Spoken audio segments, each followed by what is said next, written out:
그래서 첫 돌 때 면역력은 뭘 가지고 체크하느냐?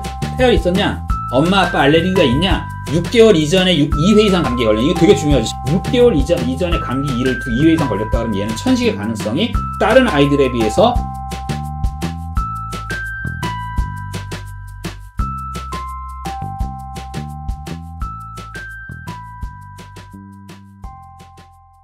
그리고 합성 첨가물이죠. 합성 첨가물은 사실 어떻게 막을 수가 없어요. 참 큰 이슈 중에 하나인데, 예를 들면 수산물에 들어있는 미세 플라스틱이라든지 아니면 뭐 중금속이라든지, 그 다음에 우리 PT병이나 이런 데에 들어있는 뭐 환경 호르몬이라든지, 혹은 우리가 또 맛있는 건 먹어야 돼, 먹고 살아야 되지 않겠나 이런 생각을 저도 뭐 합니다만, 맛있는 거가 들어가려면 이 합성 첨가물에 들어가지 않을 수가 없거든요, 이게 또. 그러니까 이 합성 첨가물 이슈도 사실은 굉장히 큽니다. 우리 내분비계의 교란을 일으킨다고 보통은 이제 얘기를 하거든요. 완전히 밝혀지진 않았지만 통계적으로 그렇습니다. 그래서 되도록이면 합성 첨가물이 없는 그런 종류의 음식들을 아이들이 많이 경험하도록, 혹은 어머니 아버지께서 드셔서 아이한테 영향을 주도록 해주시는 게 좋다. 맨 마지막에 제가 말씀드렸던 거죠. 유산균. 유산균은 거스를 수 없는 대세입니다. 유산균이 요즘에는 뭐 그냥 보통 유산균은 프로바이오틱스라고 하죠. 이 프로바이오틱스의 먹이가 되는 식이섬유 같은 걸 이제 프리바이오틱스라고 하죠. 그다음에 이 유산균들이 자기 생명 사이클이 있으니까 얘들이 죽을 거 아니겠어요? 죽고 난 다음에 생기는 분해산물을 포스트바이오틱스라고 하죠. 프로, 포스트바이오틱스 이 세 가지 뭐든 상관없어요. 뭐든 상관없어요. 그래서 근데 이제 아무래도 먹기 편하고 뭐 이런 것들을 뭐 맛이나 뭐 이런 것들을 고려한다 그러면 보통 이제 프리바이오틱스하고 프로바이오틱스하고 합친 걸 신바이오틱스라고 하는데, 이게 보통 이제 프리바이오틱스가 식이섬유라든지 아니면 뭐 올리고당 같은 게 이제 프리바이오틱스거든요. 맛있죠? 이거 그냥 설탕 대체제로 쓰니까 요거랑 유산균이랑 섞은 건 먹으면 맛있죠? 그러니까 맛있게 먹을 수 있는 겁니다. 이런 것들은 유산균은 반드시 어린아이부터 어른까지 꼭 챙겨 드셨으면 좋겠다. 알레르기가 되게 중요한데요. 뭐 모유 알레르기, 분유 알레르기 이런 것들은 한번 쭉 체크를 해봐 주시면 좋겠습니다. 모유 알레르기 있는 아이들도 있어, 심지어. 그런데 모유 알레르기 같은 경우는 있어도 먹인다. 이게 약간 이슈가 되는 것이, 예를 들어 땅콩 알레르기. 땅콩 알레르기 땅콩 절대 안 먹잖아요. 그 뒤에. 안 먹는 게 정상이라고 우리가 알고 있지 않습니까? 그런데 최근에 연구 중에서 땅콩 알레르기가 3돌 이전에 발견이 됐어요. 그래서 끊었던 아이들한테 3돌부터 5돌 때까지 땅콩을 먹입니다. 물론 이제 너무 심한 과잉 아주 심한 알레르기 반응, 뭐 기도가 부어가지고 호흡곤란이 오고 이런 데까지 오는 것들은 다 이제 제외하고 계속 먹이잖아요. 그럼 땅콩 알레르기가 없어진다는 보고들이 속속들이 나오고 있어요. 그래서 이걸 회피요법이라고 합니다. 땅콩 알레르기가 있으면 땅콩을 먹지 말아야지. 이걸 회피요법이라고 하는데, 회피요법을 하면 할수록 알레르기가 더욱더 강화된다. 회피요법을 하지 말아야 된다고 주장하는 이제 의사들이 생기기 시작하는 것이죠. 그런 것처럼 마찬가지로 모유 알레르기 같은 경우에도 모유 알레르기는 있어도 먹인다. 분유 알레르기가 의심되는 경우에는 뭐 특정한 분유들이 있으니까 상관이 없습니다. 그러니까 잘 찾아서 먹여주시면 되고, 이유식은 6개월 이후에 시작한다. 이거는 다 알고 요즘에 인터넷이 발달해서 다 알고 계시는데, 재밌는 사실, 1950년대, 60년대에 미국 세계 소아과학회에서 이유식은 어느 시기에 무엇을 먹이라고 했는지 혹시 들어보신 적 없으시죠? 들어봤을 리가 없죠. 그런 얘기들을 안 하니까. 생후 2개월부터 시리얼을 먹이는 걸 이유식이라고 공식적으로 발표합니다. 이게 시사하는 바가 되게 커요. 이게 시사하는 바가 굉장히 커요. 이게 그냥 영양소를 중심으로 아이들의 건강을 생각했다는 점이 있고, 두 번째는 왜 시리얼을 먹이라고 했겠습니까? 시리얼 회사의 영향도 있었다는 거죠. 되게 웃기는 일이에요, 이런 것들이. 시간이 지난 다음에 조정이 됐는데요. 1990년대 우리나라에서 어떤 혹시 열풍이 부셨는지 기억하시나요? 아이들한테 이유식으로 뭐 먹이는지? 아이들한테 이유식으로 선식 먹이는 열풍이 있었어요. 이게 아무 생각이 없었던 거죠. 왜 선식을 먹였겠습니까? 영양소를 생각하고 선식 회사들이 존재했던 거죠. 그런 식이 자꾸 있었어요. 그러니까 실제로 우리가 이유식기에 가장 핵심적으로 생각해야 되는 거는 세 가지예요. 첫 번째가 제가 누누하게 말씀드린 씹고 삼키는 훈련이 돼야 돼요. 그러니까 절대로 선식 같은 건 도움이 안 되죠.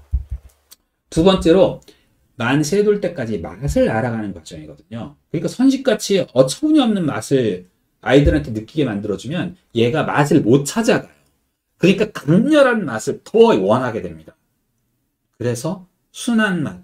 그래서 되도록이면 맛을 보여줄 때 진짜 밥을 제외한 간식류들도 단일 과일을 갈아서라든지 이런 방식으로 해서 얘가 선명하게 맛을 알아가도록 만들어주는 것이 두 번째 목표인 거죠. 세 번째가 영양이에요. 영양이 골고루 들어가는 건 당연히 해야 되는 일인데 사실은 요즘에 뭐 이유식의 라인이나 이런 것들은 뭐 영양소 같은 경우는 상당히 잘 갖춰져 있기 때문에 충분히 찾아보실 수 있고 이런 것들은 이제 참고 삼아서 어디 가서 잘난 체 할 때 이런 얘기하면 좀 멋있어 보이지 않습니까? 야, 1960년대 이때는 생후 2개월에 시리얼로 먹이라고 세계소아과학회에서 지침을 발표했단다. 어처구니가 없지 않냐? 이렇게 얘기하면 좀 멋있어 보이잖아요. 그런 거 여러분들 써놓으세요. 어쨌든 그렇습니다. 이유식 식단, 뭐 식품일기 이런 거 다 하시는 것 같은데 뭐 좋은 요즘에 어플리케이션도 되게 많이 나와 있으니까. 그래서 잡곡이 혼합된 이유식을 피하라고 얘기하는 이유가 여기에 있어요. 맛을 알아가는데 방해가 되기 때문입니다. 그래서 물론 영양 균형을 좋게 만들기 위해서 하고 싶으시겠지만 굳이 그러실 필요가 없다. 모유수유 기간이 짧은 건 좀 불리하다. 모유수유 기간이 긴 게 좋습니다. 일반적으로는.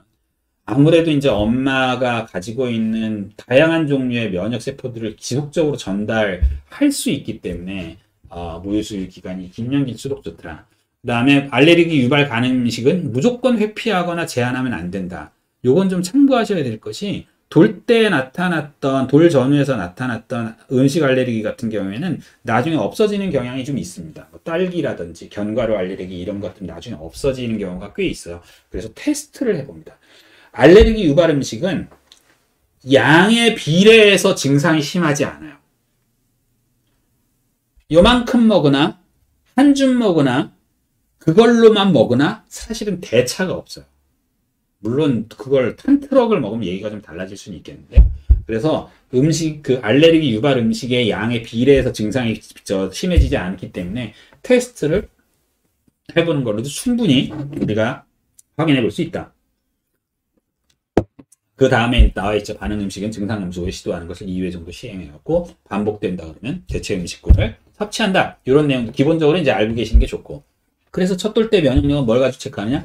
태열 있었냐? 엄마 아빠 알레르기가 있냐? 6개월 이전에 2회 이상 감기에 걸려. 이게 되게 중요하죠. 제가 이제 예전에 말씀드렸던 것 같은데 성장 때 생후 2개월부터 아이들이 감기에 걸렸다 그러면 면역력이 없는 거예요. 엄마 아빠도 없는 거고 아이도 없는 거예요. 그렇기 때문에 6개월 이전에 감기 2회 이상 걸렸다 그러면 얘는 천식의 가능성이 다른 아이들에 비해서 3배 가까이 높아진다 이렇게 생각합니다. 천식의 가능성이 3배 높아진다는 얘기는 뭐냐면 얘 그냥 알레르기라는 뜻이에요. 그냥 천식이라는 병이 중요하지 않고 면역력이 약하다 이렇게 보시면 됩니다. 재채기를 자주 하는가? 이것도 되게 중요한 포인트인데요. 왜 우리 폐를 그림을 그릴 때 사람 얼굴이 이렇게 있고 이렇게 시옷자 모양으로 이렇게 폐를 이렇게 해갖고 여기다 잣 같은 거 2개를 붙여 놓잖아요. 이 그림 그리면 이렇게 시옷자 요 시옷자가 이제 기관과 기관지라고 생각할 수 있는데 그 기관은 거기에 가래떡 같은 근육, 우리가 떡국떡이죠. 떡국떡 같은 근육이 이렇게 붙어 있어요. 그래서 걔들이 수축하면 기침을 하는 거거든요. 그런데 태어나서 돌까지 이 가래떡이 별로 없어요. 그러니까 얘가 할 수 있는 건 기침이 아니고 보통은 재채기입니다. 그래서 얘가 재채기를 너무 자주 한다. 그럼 얘 알레르기가 있을 가능성이 많고 면역력이 떨어져 있구나. 이렇게 생각할 수 있는 겁니다. 요게 이제 호흡기 관련되어 있는 얘기고 5번째가 목욕 후에 몸이 울긋불긋해지는 거 이걸 피부 묘기증이라고 해요. 급격한 온도 차이가 딱 티가 났을 때 약간 두드러기처럼 애가 울긋불긋해지는 거. 거의 대부분의 사람들도 아주 추운 데서 무슨 추운 데서 등산을 했다가 힘도 많이 안 들이고 아주 추운 상태에서 얼어가지고 그러다가 아주 뜨거운 사우나에 들어갔다. 그러면 누구나 다 몸이 울긋불긋해질 수 있거든요. 이 정도를 벗어나서 그냥 목욕 시킬 때마다 얘가 몸이 울긋불긋해지고 나와서 씻기고 좀 그 공기, 그 방 안의 공기와 몸의 온도가 대략 맞으면 또 금방 가라앉는 이런 종류의 울긋불긋해지는 피부 묘기증이 있으면 얘는 알레르기 있을 가능성이 많다. 그러면 쇄돌까지 아토피, 초등학교 들어갈 때까지 천식, 그 뒤에 비염, 혹은 이 순서에 관계없이 아토피, 비염, 천식이 서로 말을 갈아타면서 알레르기 행진할 가능성이 높아진다. 그래서 면역력을 키워야 된다. 면역력 키우기 위해서 할 수 있는 일들은 음식 관리 잘 해주시는 것이고 유산균 잘 먹어주시는 것이고 혹시 그럼에도 불구하고 자주 감기에 너무 많이 걸린다고 생각하면 전문가를 찾아가셔가지고 문제를 해결하기 위해서 어떤 도움이 있는지도 확인을 해보시는 것이 좋다. 이것들을 여러분들이 잘 기억을 해주시고 그에 걸맞게 면역력을 키워주시는데 도움을 주시면 아이들의 성장에도 도움이 된다. 이렇게 생각해 주시면 좋겠습니다. 그래서 면역력 이야기는 여기까지 마무리하도록 하겠습니다. 감사합니다.